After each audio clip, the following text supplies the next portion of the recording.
अद्वैतं परिजन सहितं श्री कृष्ण चैतन्य देवं श्री राधा कृष्ण पादान् सहगण ललिता श्री विशाखान्वितांश्च। हे कृष्ण करुणा सिंधु दीनबंधु जगत्पते गोपेश गोपिका कांत श्री राधा कांत नमस्तुते। वाञ्छा कल्पतरुभ्यश्च कृपा सिन्धुभ्यैव च पतितानां पावनेभ्यो वैष्णवेभ्यो नमो नमः।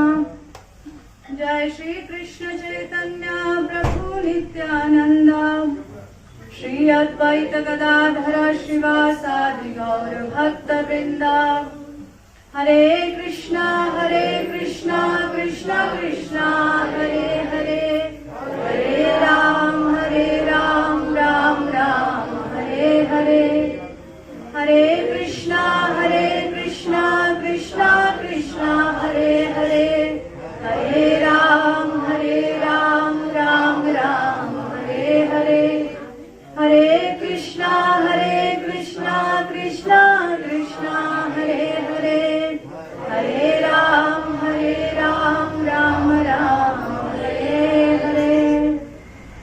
बोलो भगवद गीता यथारूप की, भगवान श्री कृष्ण की वाणी भगवद गीता की, जगत गुरु शिला प्रभुपाद की जय। आप सभी उपस्थित भक्त जनों की जय।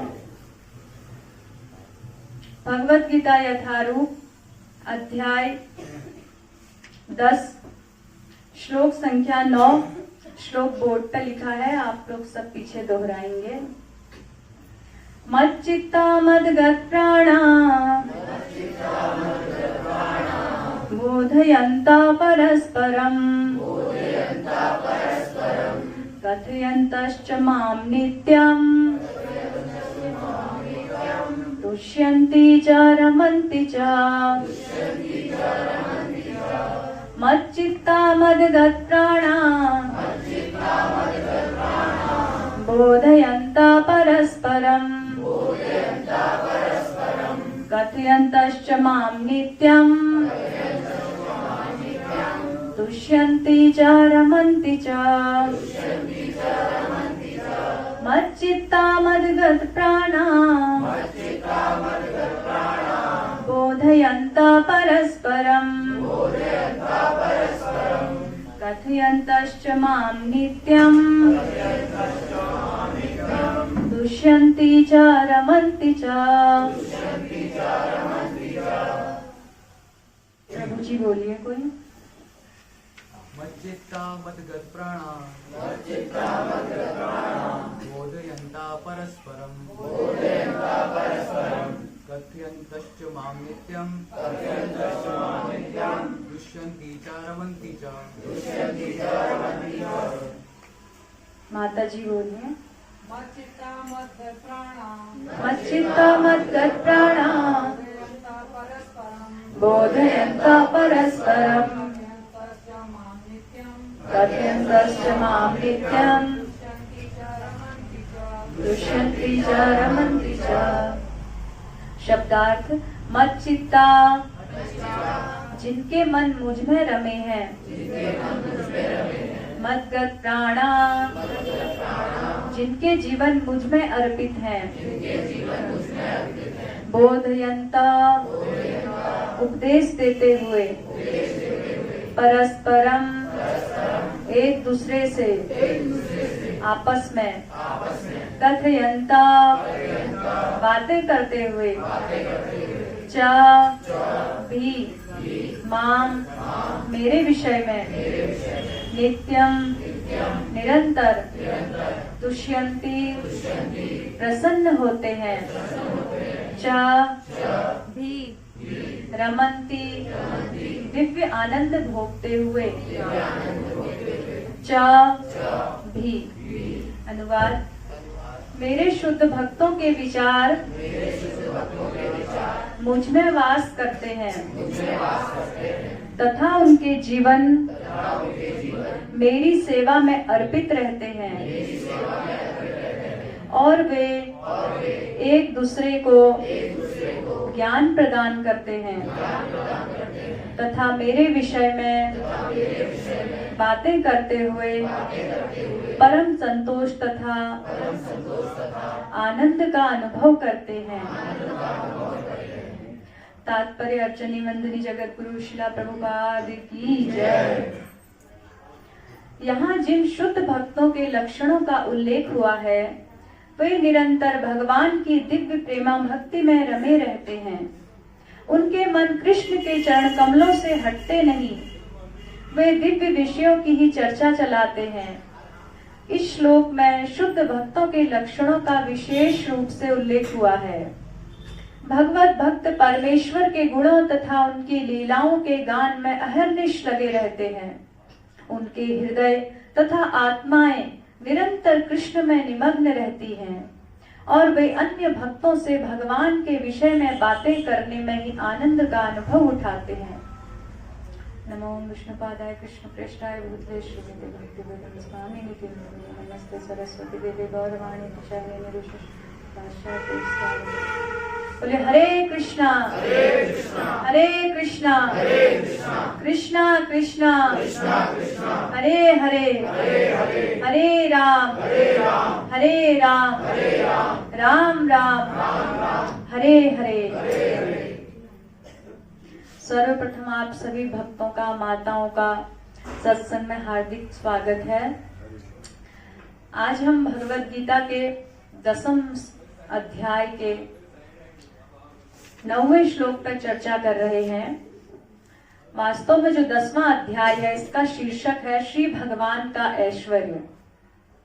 इस अध्याय के जो 4 श्लोक हैं इनको चतुश्लोकी गीता कहते हैं। आपने सुना तो होगा श्रीमद् भागवतम, चतुश्लोकी भागवत तो सबने सुना होगा, जो नारद जी ने वेद व्यास जी को बताया था 4 श्लोकों में श्रीमद् भागवतम। वेद व्यास जी ने उसका विस्तार करके फिर 18,000 श्लोकों में जो आज हम सबके सामने प्रस्तुत है जिसे हम पढ़ते हैं, वो वेद व्यास जी ने उसका विस्तार किया। ऐसे ही गीता भी चतुश्लोकी है।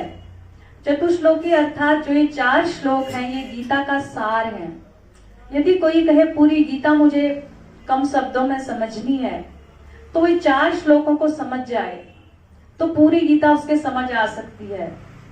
लेकिन कलयुगी प्राणी इतना विवेकवान नहीं है कि वो 4 श्लोकों में ही पूरी गीता समझे। 700 श्लोकों में भी यहाँ समझ नहीं आती है। तो फिर भी भगवान ने 4 श्लोक की ये गीता जो है, ये 4 श्लोक बहुत इंपॉर्टेंट है। ये 4 श्लोक हमारे भगवान के साथ संबंध, अभिधेय और प्रयोजन को बताते हैं। हमारे जो भी हमारी परंपरा में सब कुछ इन संबंध, अभिधेय और प्रयोजन से संबंधित है। हमारे ठाकुर भी हैं 3 संबंध, अभिधेय और प्रयोजन के, गोविंद, गोपीनाथ और मदन मोहन। तो ये श्लोक भी इसमें कि भगवान के साथ हमारा क्या संबंध है। जो इसका चतुश्लोकी श्लोक, इसका गीता का जो पहला श्लोक है वो पहला श्लोक इस अध्याय का 8वां श्लोक है, जिसमें भगवान अहम सर्वस्य प्रभवो मत्तः सर्व प्रवर्तते इति मत्वा भजन्ते माम बुधा भाव समन्विता। ये श्लोक जो है पहला चतुश्लोकी गीता का श्लोक है। इसमें भगवान ने अपने संपूर्ण ऐश्वर्य के बारे में बताया है। भगवान क्या कह रहे हैं कि मैं सभी चीजों का, सबका भौतिक जगत का, सबका आध्यात्मिक जगत, सबका कारण मैं हूं। मेरे से ही हर चीज उद्भूत है। कोई बुद्धिमान व्यक्ति अगर इस चीज को जान जाता है और इसको समझ के मेरा भजन करता है, इति मत्वा भजन्ते माम बुधा भाव समन्विता। तो पहले में भगवान ने अपना बताया कि वो स्वामी है का सर्व कारण कारणम, संबंध हमारा, वो हमारे स्वामी है, हम दास हैं। इसमें संबंध की ओर इंगित हो रहा है ये श्लोक। उसका अगला श्लोक है मत चित्ता मदगत प्राणा बोधयंता परस्परम। इस श्लोक में अब संबंध तो हमें पता लग गया, फिर अभिधेय आता है। अभिधेय मतलब क्या करना है उस चीज को, संबंध है जो करना है हमें। करते क्या है भक्त लोग, भगवान यहाँ बता रहे हैं कि भक्त लोग निरंतर मेरे विषय में चर्चा करने में और मेरे विषय में श्रवण करने में, आपस में वार्ता करने में अपना समय व्यतीत करते हैं। तो जो आज का श्लोक है, ये श्लोक को कई तरह से श्रीमद् भागवतम में भी और जगह जगह आप देखेंगे ये आएगा। अर्थ इस श्लोक का यही निकलेगा, लेकिन इसका जो श्लोक की जो आगे पीछे पंक्तियां हो जाएंगी, इतनी इंपॉर्टेंट बात है ये। तो ये कार्य जो है जो महापुरुष, जो महान साधु संत हैं बड़े बड़े, वो भी यही कार्य करते हैं। हमें लगता है कि हम सत्संग सुन रहे हैं, भगवान के विषय में चर्चा कर रहे हैं, शायद ये पहले दर्जे का जो नया नया भक्त है उसके लिए ये कार्य है, पर वास्तव में ऐसा नहीं है। जो सिद्ध अवस्था में पहुंच गए, जो चरम सीमा पे पहुंचे हैं, वो लोग भी ये कार्य करते हैं। कौन है वो लोग? 4 कुमार जो निराकारवाद से भगवान के प्रेमा भक्ति में डूबे, इतने ऊंचे पहुंचे हुए 4 कुमार हैं जो भगवान के, ब्रह्मा जी के प्रथम पुत्र, वो आपस में निरंतर भगवान के विषय में एक कहता है 3 सुनते हैं, फिर उसमें से एक कहता है, फिर एक थक जाएगा, फिर वो अगले 3 सुनेंगे, निरंतर वो चर्चा करते हैं। इसलिए हमेशा 4 कुमार एक साथ रहते हैं, वो अलग नहीं होते हैं, क्योंकि उनको भक्तों का संग चाहिए, जहां निरंतर भगवान की लीला कथा हो। हर समय संग नहीं मिलता है तो उन्होंने अपने 4 की जोड़ी बना ली है। और 9 योगीश्वर, आपने श्रीमद् भागवतम में सुना होगा, 9 योगीश्वर है, वो 9 योगी एक साथ रहते हमेशा, वो भी यही करते हैं। एक भगवान की कथा सुनेगा, कहेगा, बाकी सब सुनेंगे। तो भगवान के विषय में चर्चा करते, सुनते हैं और इसी में वो आनंद मग्न रहते हैं। जो भक्त लोग होते हैं ना, उनको भगवान की लीला कथा में इतना रस आता है कि वो भूल जाते हैं बाकी सब बातों को। उन्हें ऐसा लगता है ये सब अभी लाइव हो रहा है, सब कथा सुनते समय, ऐसा नहीं कि इतिहास में लिखी थी तो हम सुन रहे हैं। जैसे परीक्षित महाराज के प्रसंग में आता है, जब सुखदेव गोस्वामी उनको कथा सुना रहे थे, भगवान की बाल लीला का वर्णन चल रहा था। जब सुखदेव गोस्वामी ने परीक्षित महाराज को इस प्रसंग पर पहुंचे कि भगवान बाल कृष्ण को मारने के लिए पूतना आई है हलाहल विष लगा करके, अभी ये प्रसंग चल ही रहा था, तो तभी सुखदेव गोस्वामी ने क्या देखा, परीक्षित महाराज इतने भयभीत हो गए, उनका पसीना गिर रहा है और इतने डरे हुए हैं, सहम गए, उनकी शक्ल बता रही कि बहुत भयभीत हो गए हैं। सुखदेव गोस्वामी ने आकलन कर लिया कि पूतना आई है विष लगा के और बालकृष्ण को मारेगी, ऐसी बात अभी चल रही है। सोच के ये इतना प्रेम भगवान से करते हैं कि इनको ये नहीं लग रहा है कि वैसे अगर देखो परीक्षित महाराज कितने बाद में हुए, उन्हें पता था भगवान ने पूतना को मार दिया था, सारी लीला पता है, लेकिन उस समय वो उनको ये याद नहीं आ रहा है कि ये सब हो चुका है। वो सोच रहे अभी हो रहा है और ऐसे भयभीत हो रहे हैं। तब सुखदेव गोस्वामी ने तुरंत उनको अगला श्लोक दूसरा कहा कि नहीं नहीं, वो जो भगवान है वो समस्त कारणों के कारण है, वो बाल कृष्ण भगवान है, उनको उस भाव से दूर किया। तो जब भक्त भगवान की लीला सुनता है, कथा सुनता है, इतना आनंद होता है, उसमें डूब जाता है। वास्तव में जो भक्तों की जो संपत्ति है, जो भी भगवान से जुड़े हैं, कृष्ण भावनामृत संघ से जुड़े हैं, उन सब के लिए उनकी संपत्ति ही ये भगवान की लीला कथा नाम जप है। रामचरितमानस में आता है ना, कह हनुमंत विपत्ति प्रभु सोई, जब तब सुमिरन भजन न होई। भक्त के लिए विपत्ति तब आती जिस दिन उसका नाम जप ना हो, जिस दिन उसकी मंगला आरती छूट जाए, जिस दिन उसका जो अपना साधना का नियम था वो नहीं हो पाए, तो समझो आज का दिन बर्बाद गया। बाकी जो अन्य लॉस हुआ उसकी भरपाई हो सकती है, वो बहुत बड़ी बात नहीं है, वो तो आना जाना लगा रहेगा। लेकिन ये चीज जो है ये बड़े इम्पोर्टेंट चीज है भक्त के लिए, भक्त की यही संपत्ति है। तो जो भक्त होता है बड़ी कृपा से, भगवान की अहेतु की कृपा से ये प्राप्त होता है सत्संग।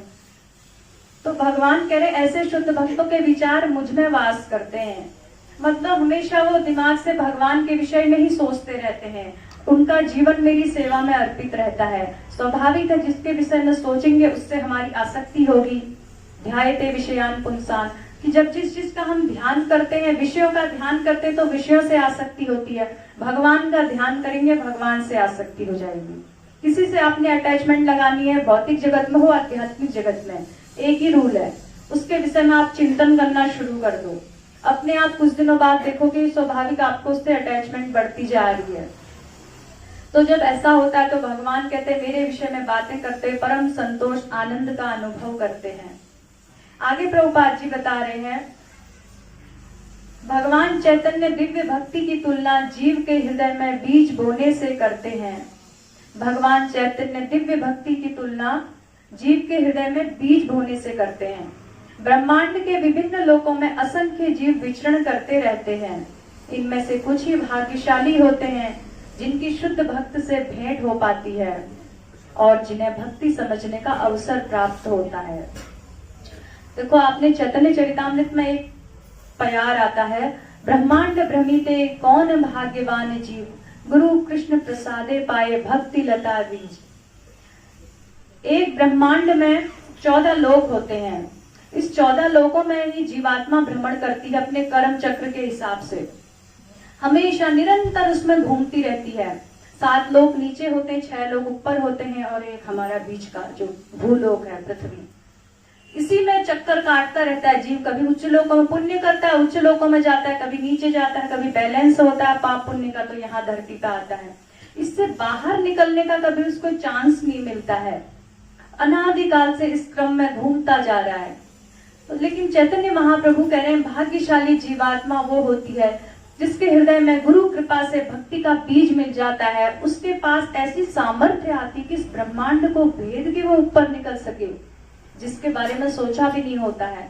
अभी हमें ये बहुत छोटी बात लगती है कि हम ब्रह्मांड से, लेकिन ये इतनी बड़ी चीज है। जैसे ही कोई भक्ति प्रारंभ करता है, श्रीला रूप गोस्वामी ने अपने पद्यावली ग्रंथ में लिखा है, भक्ति प्रारंभ करते ही 3 चीजें उस व्यक्ति के जीवन में होती हैं, मतलब 3 चमत्कार होते हैं। पहला, जब किसी ने नाम जब शुरू कर दिया और भक्ति में अब उसने निश्चय कर लिया अपना जीवन में भगवान की ओर मोड़ूंगा, जीवन की दिशा मेरी कृष्ण की तरफ जाएगी। भले ही आज तक संसार की तरफ था लेकिन अब संसार से पीठ कर रहा है वो।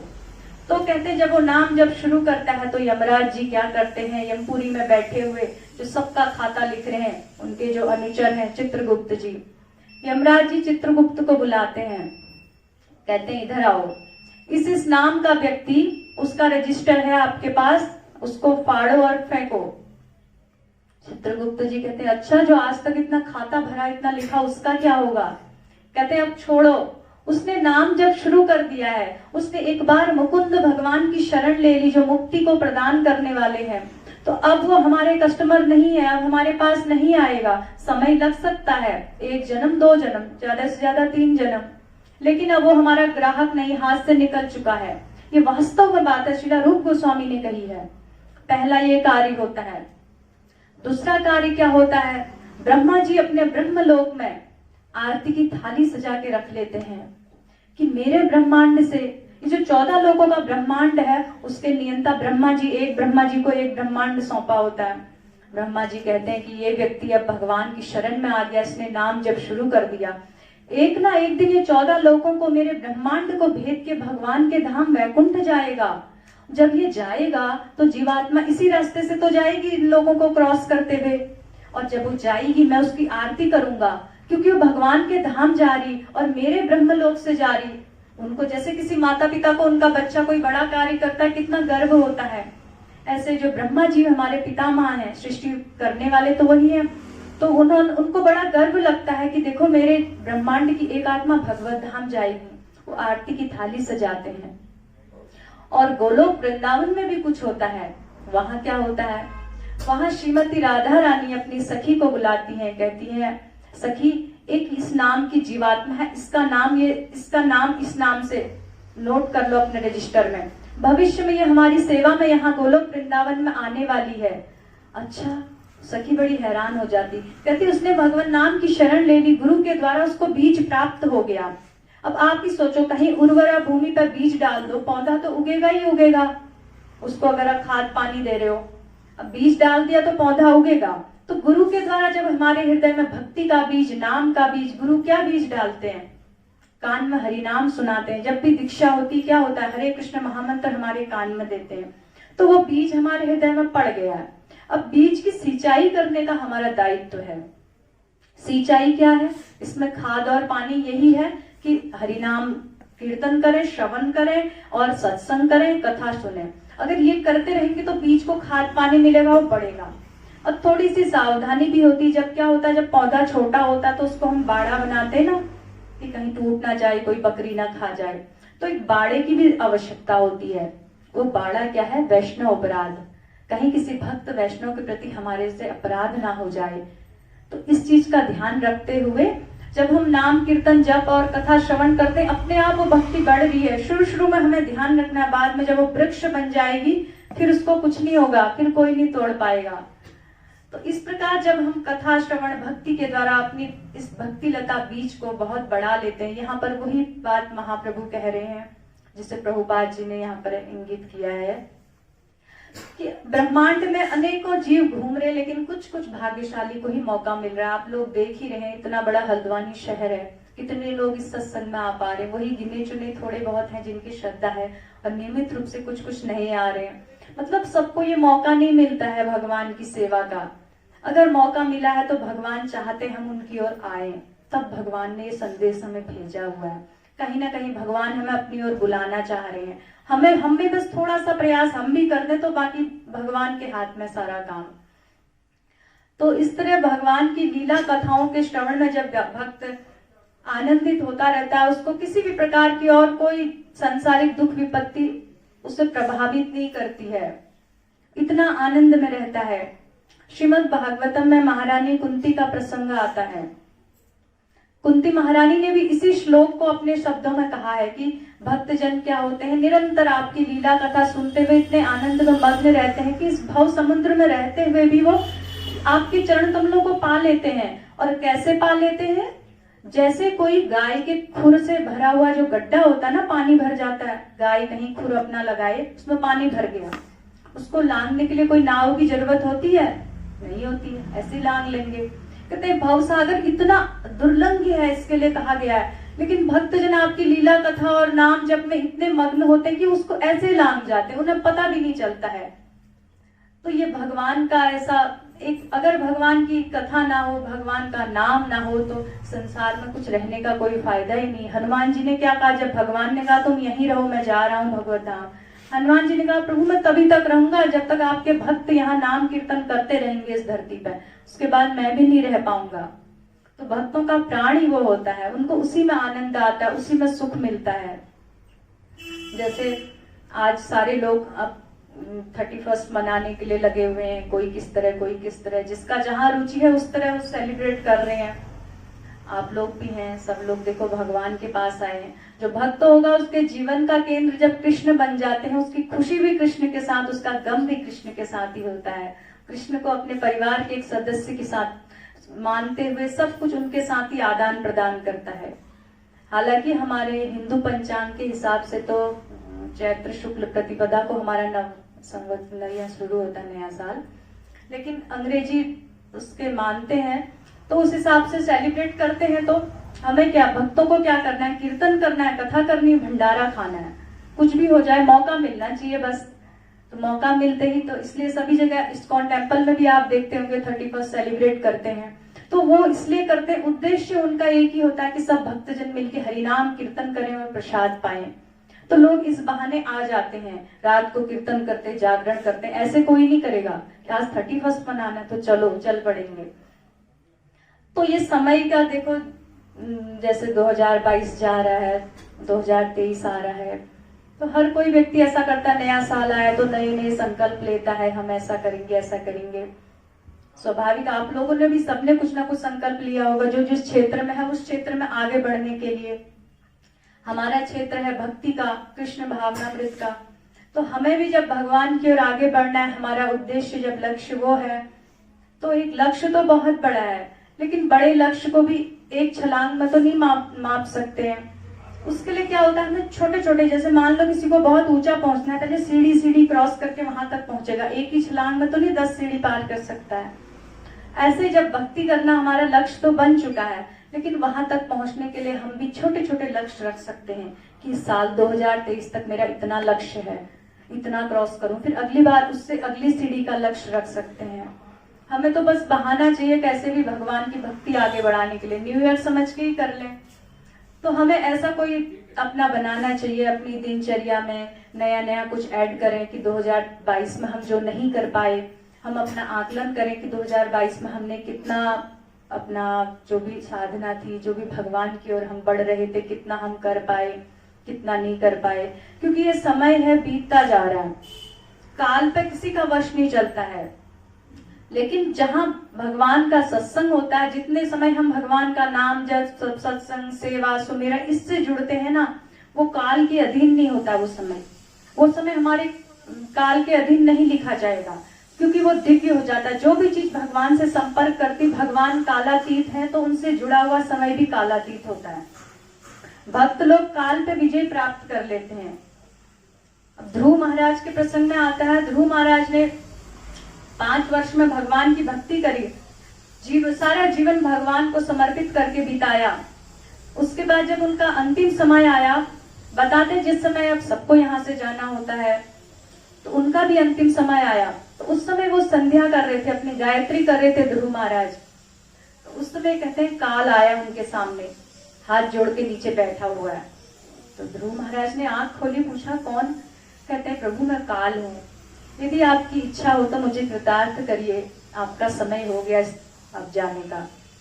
तो ध्रुव महाराज ने कहा अच्छा। ध्रुव महाराज ने अपनी गायत्री पूरी करी, उसके सिर पर अपने चरण रखे और चरण रखे काल धन्य धन्य हो गया और अपनी इच्छा से गए। ध्रुव महाराज ने काल के सिर पर चरण रखे, श्रीमद् भागवतम में ये लिखा हुआ है। तो भक्त ऐसे काल के ऊपर लांग जाते हैं वो। तो यही समय जो है, ऐसे 2022 बीत रहा है, 23 भी बीत जाएगा, पता नहीं चलता कैसे कैसे बीत रहा है। तो अगर हम इस समय को भगवान के लीला कथा स्मरण कृष्ण भावना से जुड़ के बिताएं तो ये समय हमारे लिए शाश्वत हो जाएगा, हमारी शाश्वत की गिनती में लिखा जाएगा वहां, और हम भक्ति में आगे बढ़ते जाएंगे। कुछ कुछ ऐसे संकल्प ले, संकल्प भी भगवत गीता में बताए हैं। 3 तरह के संकल्प होते हैं। एक होता है जो पहला व्यक्ति, एक होता है तामसिक, एक होता है राजसिक, एक सात्विक। जो तामसिक वाला होता है उसका तो छोड़ो, संकल्प क्या, वो सोचता है चलो देखा जाएगा, कर लेंगे कुछ। उसकी बुद्धि मोटी होती है, तमोगुण में है, उसके अंदर संकल्प लेने की शक्ति नहीं होती है, उसको जीरो की कैटेगरी में डालो। जो राजसिक प्रवृत्ति का होता है, भक्ति से भी जुड़ गया है लेकिन उसके अंदर प्रवृत्ति, वो अच्छे सोचता है, तो वो नए नए जिस क्षेत्र में वहां संकल्प करेगा। मान लो कोई है, आज से मैं 32 माला करूंगा, आज से मैं बस 2 अध्याय गीता के पढ़ दूंगा, ये करूंगा वो करूंगा, बड़े सारे संकल्पों की लिस्ट बना देता है लेकिन कर नहीं पाता है। ये होता है राजसिक। एक सात्विक होता है। सात्विक वाला क्या करता है, वो देखता है कि कौन कौन सा मैं संकल्प रख रहा हूँ और इसको मैं परमानेंट कर पाऊंगा लंबे समय तक, तो वो संकल्प को पूरा करता भी है। तो ऐसे ही हमें ऐसे संकल्प लेने 2023 में। संकल्प लेने से पहले ये चीज चूज करनी हमने कि ये संकल्प हमारे कृष्ण भक्ति में कौन से सहायक हैं, कौन से सहायक नहीं हैं। 2022 या पिछले जीवन से हमको रीड करना है। जो सहायक नहीं हुए उसको हमने हटा देना है 2023 में, अपने जीवन से वो अध्याय हटा देना है, खत्म। और ऐसे संकल्पों को और नया जोड़ना है जो हमें आगे बढ़ाए भक्ति में। तो ऐसे हमें अपनी बनानी चाहिए कुछ, और उसको फिर बीच बीच में चेक करना चाहिए। तो नया साल आ रहा है, कुछ लोग नया नया कर रहे हैं। जब भौतिक दुनिया में कोई बिजनेसमैन कुछ नया दुकान चलाता है या कुछ भी, तो उसमें अपना महीने में चेक करता है ना, कितना मुनाफा हुआ, कितना घाटा हुआ। तो हमारा तो संकल्प इतना बड़ा है, हमें भी बीच बीच में चेक करते रहना चाहिए कितना हमें फायदा हो रहा है, क्योंकि समय तो जा रहा है। और आयु एक बुदबुद के समान है मनुष्य जीवन का समय। हमें लगता है कि 70 साल 80 साल। देवता लोग जो स्वर्ग से देखते हैं उन्हें पता है कि मनुष्य का जीवन कुछ भी नहीं है। हमारा उनका जो एक दिन होता है, हमारा 1 वर्ष, उनके 70 दिन, देवताओं के 1.5 महीना समझो हमारा पूरा जीवन हो गया। उन्हें लगता है कि ये पूरा जीवन भगवान के, और इसमें ऐसा है कि पूरा जीवन कोई भगवान में अपना समर्पित कर दे तो भगवत प्राप्ति निश्चित। देवताओं को लगता है कितना आसान है इनके लिए, 1.5 महीना भक्ति करो और भगवत प्राप्ति। उनको देवताओं को जैसे जैसे ऊपर उठता जाता है व्यक्ति, तो समय का परिमाण बढ़ता जाता है। अब कुछ कुछ ऐसे जंतु होंगे, आपने सुना होगा, जीव जंतु, जिनका 1 दिन में या 3 दिन आयु होती है। सुबह जन्म लेते हैं, दोपहर उनकी जवानी होती है, शाम को मर जाते हैं, वृद्धावस्था होते हैं कुछ ऐसे जंतु। तो ऐसा ही होता है, हम बड़े हैं तो हम उन्हें देख पा रहे कि 1 दिन में क्या ये कर रहा है। हम सोचते हैं क्या ये चीटी कर रही, चीनी इकट्ठा कर रही, खा रही है, मर जाना है इसलिए 1 दिन की आयु, ऐसा सोचा। तो ऐसे ही देवता लोग हमारे लिए सोचते हैं कितने मूर्ख हैं, ये थोड़ी सी आयु है, भक्ति क्यों नहीं कर रहे हैं, भगवान के भजन में क्यों नहीं लग रहे हैं। वास्तव में जो भक्ति करने का सौभाग्य इस भारत भूमि में ही प्राप्त है। महाप्रभु ने कहा है, भारत भूमि ते जन्म हईल जार, जन्म सार्थक करी कर परोपकार। उन्होंने और कोई नाम नहीं लिया, स्वर्ग लोक, भूलोक, तप लोक, जल लोक, महर लोक, सत्य लोक, किसी का नाम लिया, अतल वितल रसातल पाताल, कहीं नाम, सिर्फ भारत भूमि का लिया, क्योंकि वो जानते हैं कि यहीं से भगवत धाम के लिए फ्लाइट उड़ने वाली है। तो यहाँ हम रह रहे इतने भाग्यशाली लोग हैं, उसमें से भी जब भगवान ने हमें चुन लिया है, गुरुदेव हमें प्राप्त हो गए हैं, तो हमें उसका पूरा फायदा उठाते हुए हमें प्रभुपाद जी ने इतना आसान बना दिया। पहले के समय में इतना कठिन था भगवान को पाना, कुछ भी नहीं करना है। प्रभुपाद जी ने बोला तुम 4 नियमों का पालन करो और 16 माला जप करो, तो मैं गारंटी लेता हूँ इतना भी हमें कठिन लगता, इतना कर ले तो आसानी से हमारा जीवन कट सकता है भगवान के सहारे पर। और यहाँ तो हम सुखपूर्वक जिएंगे ही है, बाद में भगवान के धाम जाएंगे। तो इतनी अच्छी बात, ये महामंत्र जप के हम इतने सरलता से भगवान को पा सकते हैं।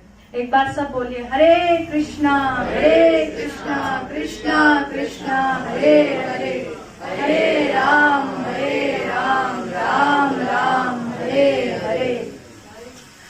तो जैसे देखो प्रतिदिन सूर्योदय होता है, श्रीमद् भागवतम में बताते हैं कि आयुर्हरति वह पुंसाम उदयन अस्ते न सौ, कि सूर्यदेव जब प्रातः काल उदय होते हैं जीव मात्र को एक संदेश देते हैं। श्रीमद् भागवतम का श्लोक है कि कहते हैं हे जीव, आज का एक दिन फिर तेरे जीवन में मैं नया लाया हूँ, तो आज फिर भगवान की ओर आगे बढ़ सकता है, तेरे पास एक चांस और है। जब हम वो पूरा दिन अगर भक्ति में बिताते हैं तो अच्छा हुआ, अगर नहीं बिताते तो शाम को जब सूर्यदेव अस्त होते हैं तो फिर हमें एक शिक्षा फिर दे जाते हैं, तूने आज का दिन भी भगवान के भजन में नहीं बिताया, तेरे जीवन से ये दिन निकल गया, दोबारा लौट के कभी नहीं आएगा, कभी भी नहीं आएगा वो लौट के, चाहे आप कितना पैसा दो, कुछ भी शर्त रखो। तो सूर्यदेव ये शिक्षा देते हैं हमें। दिन पर दिन ऐसे दिन निकलते जा रहे हैं, लेकिन जो दिन जो समय भगवान की सेवा में, भक्ति में और जो भी चीज भगवान से जुड़ गई वही शाश्वत है, बाकी सब कुछ भी काम आने वाला है, वो जीरो है एकदम। तो हम जब भारतीय लोग होके जब भारत भूमि में जन्म लिया है, तो हमें तो भगवान से बहुत तेजी से जोड़ना चाहिए, बहुत भक्ति में आगे बढ़ने के लिए नए नए संकल्प लेने चाहिए। एक बार शिला प्रभुपाद जी से किसी ने प्रश्न किया कि प्रभुपाद जी, जो ये विदेशी लोग हैं एकदम से सब आपके भक्ति में जुड़ गए और एकदम से इतनी तेजी से आगे बढ़े, सबने इतना समर्पण कर दिया, जो जहां था उसने वहीं छोड़ा और सन्यासी बन गए, आप जैसा कहते हो वैसा ही करते हैं, जबकि भारतीय लोगों की इतनी दृढ़ता, इतना शरणागति नहीं हुई, ऐसा क्या कारण है? प्रभुपाद से प्रश्न किया तो प्रभुपाद जी ने बताया, बहुत अच्छा उदाहरण दिया। प्रभुपाद जी ने कहा 3 तरह की जेल हैं, एक है ए नंबर जेल, एक है बी नंबर और एक सी नंबर। ए नंबर जेल में क्या है, व्यक्ति जेल में तो है लेकिन वहां सब फैसिलिटी है, उसको एयर कंडीशनर रूम मिला है, उसको टीवी देखने की सुविधा है, मोबाइल यूज कर सकता है, सब ठीक है। जो बी नंबर की जेल है उसमें लाइट है, कुछ कुछ सुविधा है, 2 टाइम भोजन मिलता है। जो सी नंबर की उसमें लाइट भी नहीं है, एक समय का सूखी रोटी भोजन मिलती है, बस हो गया, और वहां बड़ा कष्ट है। जो सी नंबर जेल वाला होता है वो उम्मीद करता है काश मैं बी नंबर जेल में चला जाता, बी नंबर जेल में चला जाएगा, थोड़ी सुविधा मिल जाएगी। जो बी नंबर जेल वाला होता है काश मैं ए नंबर में चला जाता, ए नंबर वाले के देखो कितने मजे हैं जेल में, लेकिन सब सुविधा है। जो ए नंबर के जेल वाला व्यक्ति होता है वो सोचता है अरे जेल में हूं मैं, चाहे सारी सुविधा मिल रही है पर हूं तो जेल में ना, मैं जेल से बाहर कब निकलूं। उसको सुविधाओं से उसमें इंटरेस्ट नहीं लेता, वो सोचता है कब जेल से बाहर निकलूं, ए नंबर वाला। तो कहते जो विदेशी लोग हैं ये ए नंबर जेल में है, उनको सुविधाएं सब हैं, लेकिन उनको ये एहसास हो गया इसमें कोई सुख नहीं है सुविधाओं में, कैसे भी हम जेल से निकले तो सही। भारतीय लोग हैं बी और सी की कैटेगरी के हैं, वो चाहते जेल में तो है पर थोड़ा थोड़ा अभी वो अमेरिका वाली सुविधा है, वो वाले जेल में हम देखें शायद वहां ज्यादा अच्छा लगेगा। तो कह रहे थे प्रभुपाद जी इसलिए ऐसा होता है कि भारतीय लोग थोड़े ढीले पड़े और वो एकदम तेजी से, उन्होंने जल्दी हम निकले, उनके अंदर ऐसी उत्कंठा थी। तो वास्तव में है हम सब जेल में ही अलग अलग कैटेगरी की, ये बड़ी बात नहीं है कि जेल में सुविधा, हमने मन, हम वैसे मूर्ख हैं कि हमने जेल में ही मन लगा लिया, मन तो लग रहा है रहने, तो घर वालों को बोल दिया बैठे रहो कोई बात नहीं, यहाँ सब सुविधा है।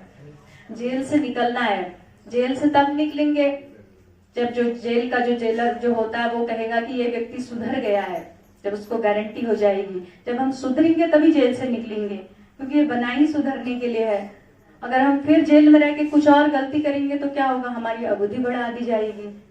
जो ये कैदी अगर जेल में जाके भी किसी को मार काट करता है तो उसको और 2 साल की जेल बढ़ जाती है। तो इसलिए जब हमें इससे निकलना है, इस नश्वर संसार रूपी जेल में हम आतोगे निकलना है, तो हम हमें ऐसे सावधान रहना है कि हमारी अवधि ना बढ़े इस जेल में, जल्दी बाहर निकलें।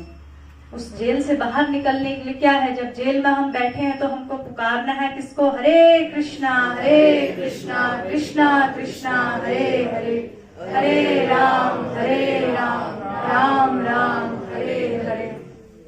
तो भगवान की लीला कथाओं से अपने जीवन की शुरुआत करनी है, नववर्ष की शुरुआत करनी है। हम ऐसा कुछ संकल्प रखना है कि हम भगवत गीता प्रतिदिन जो करते हैं अच्छी बात है, जो नहीं करते हैं एक श्लोक को जोड़ सकते हैं। श्री कृष्णा बुक बड़ी सहायक होती है, श्रील प्रभुपाद ने जो लिखी है। श्री कृष्णा बुक हर भक्त को पढ़नी चाहिए। आप कहीं भी जॉब में जाते हैं, किसी भी कार्यों में, माता लोग अपने घर के कार्यों में रहती हैं, तो कोई एक व्यक्ति घर का पढ़े, श्री कृष्णा का एक अध्याय पढ़ ले सुबह सुबह, दिन में सब अपने कार्यों में लग जाएं। उसमें क्या है, भगवान की लीलाएं हैं। डायरेक्ट क्या